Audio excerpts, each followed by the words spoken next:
इतिहास के पन्नों में बहुत से वीरों की गाथाएं दर्ज हैं,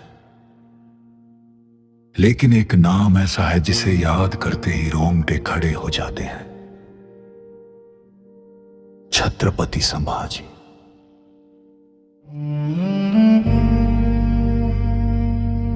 महाराज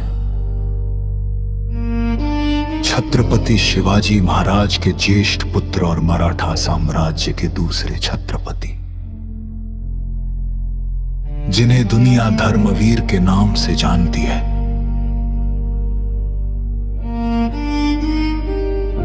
संभाजी महाराज का जन्म उस शेर की कोख से हुआ था जिसने मुगलों की नींद उड़ा दी थी।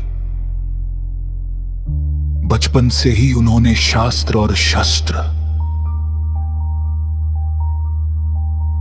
दोनों में महारत हासिल कर ली थी। वे न केवल एक महान योद्धा थे, बल्कि संस्कृत सहित कई भाषाओं के ज्ञाता और एक विद्वान लेखक भी थे। जब वे गद्दी पर बैठे तो उनके सामने औरंगजेब जैसा क्रूर दुश्मन था, जो लाखों की सेना लेकर दक्षिण को जीतने निकला था। लेकिन संभाजी महाराज ने अपनी छोटी सी सेना और छापामार युद्ध नीति के दम पर 9 सालों तक औरंगजेब को अपनी ही धरती पर धूल चटाई। इन 9 वर्षों में संभाजी महाराज ने लगभग 6 युद्ध लड़े और हैरानी की बात यह है कि वे एक भी युद्ध नहीं हारे। उन्होंने पुर्तगालियों, सिद्दियों और मुगलों को अपनी तलवार की धार से थर्रा दिया था। लेकिन होनी को कुछ और ही मंजूर था। अपनों की गद्दारी की वजह से संभाजी महाराज को संगमेश्वर में मुगलों द्वारा बंदी बना लिया गया।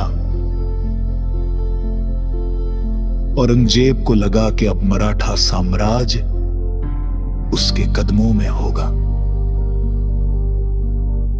उसने संभाजी महाराज के सामने 3 शर्तें रखी। अपना साम्राज्य मुगलों को सौंप दो, अपना सारा खजाना औरंगजेब को दे दो और अपना धर्म बदल लो।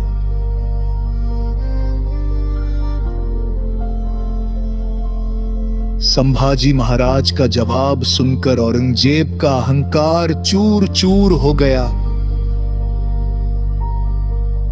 उन्होंने गरजते हुए कहा, अगर तुम मुझे अपनी सारी सल्तनत और अपनी बेटी भी दे दो,